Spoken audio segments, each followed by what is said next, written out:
So we're going to start building up the circular motion at work now by thinking about the maths.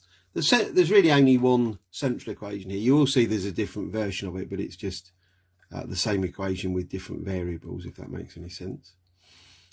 A is equal to v squared over r. The acceleration, measured in meters per second squared, seconds to the -2, of an object in circular motion is equal to its velocity squared, the magnitude of its velocity squared, and that's obviously measured in meters per second, divided by the radius. I can remember being a little bit surprised when I saw that equation. Just draw some segments of a circle. So what we're saying is, if this is, I don't know, two cars going round a corner, both travelling at a constant 10 meters per second, this one here is got a smaller radius, isn't it? It's closer to the centre of the circle. So that one's got a greater acceleration because this one took longer. The change in velocity in both cases is the same, but because this one took longer to drive from here to here, it took longer to change the velocity by the same amount, so it's got a smaller acceleration. Another thing that's worth just puzzling over is why is it v squared? And I'll draw a little picture. You don't really need to know hard and fast the answers to these, but to me it kind of makes sense. Let's just imagine we've got something going around a circle at 3 meters per second. So half a circle later, if I draw in the path it's taking in a different colour,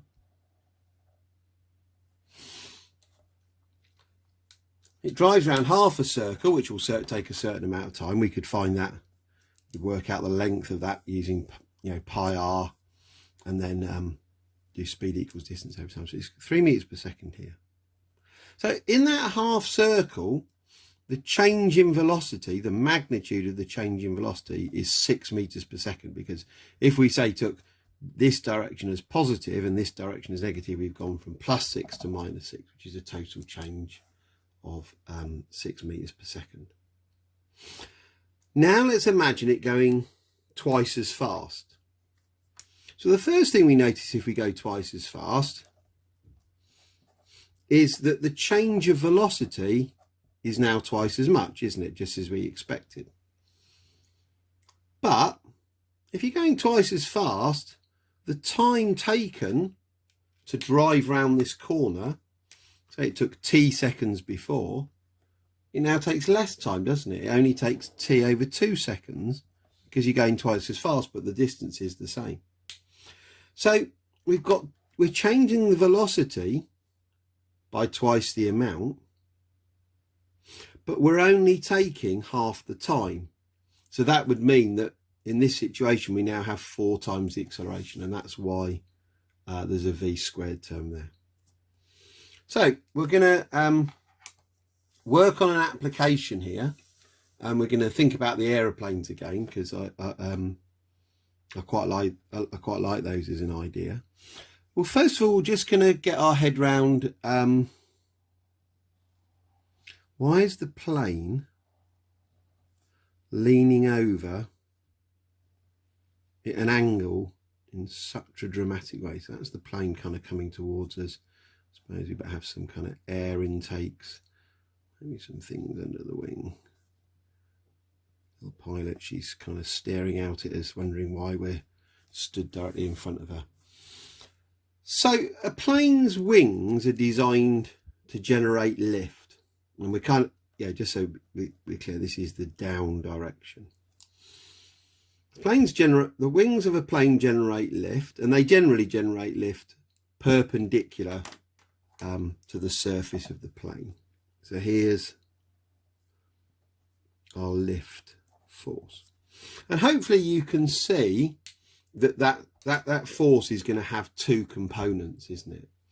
It's got a horizontal component, and that's directed towards the center of the circle, And that's all we're going to really be interested in today. We're going to, just to simplify things today, we're going to ignore the other component. When we do the banked track and things like that, we'll get back into this a bit more. It's got a vertical component. So the vertical component of that lift, it won't act there, it will act through the centre of gravity of the plane, will be equal to the weight of the plane.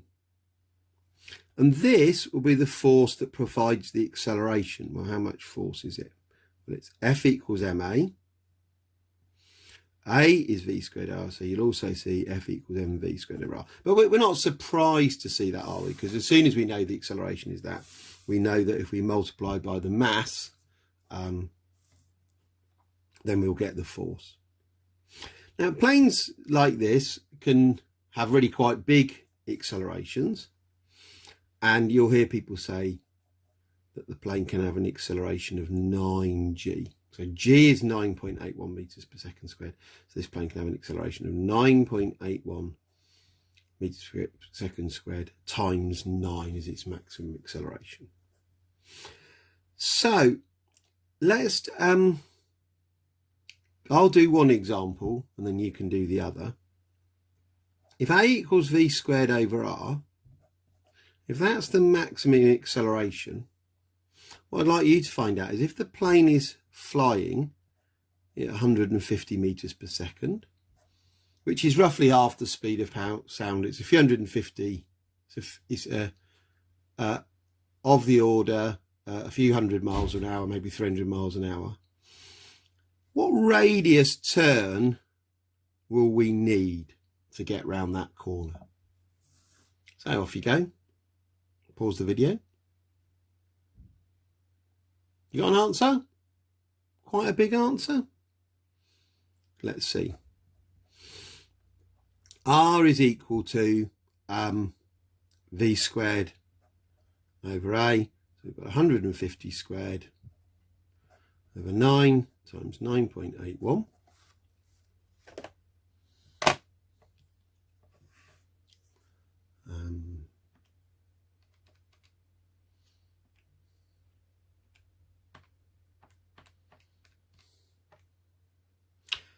We get an answer of 254 meters. But those planes, they can go much, much faster than that.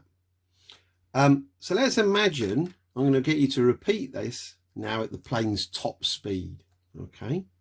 So let's say the planes, they can often fly twice the speed of sound. So now let's try V is 600 meters per second. I want you to work out the minimum radius of corner, because that's quite a big corner, isn't it? But let's see what happens when we get up to 600 meters per second. So pause the video. So we're doing a bit of calculating. So here's the quick John Clinch method. 150 goes into 600 4 times. So we've got 4 times the velocity. That means the velocity squared is 16 times more. So that means the radius will be 16 times more. So it's 16 times. Now, you don't have to have done it like that, but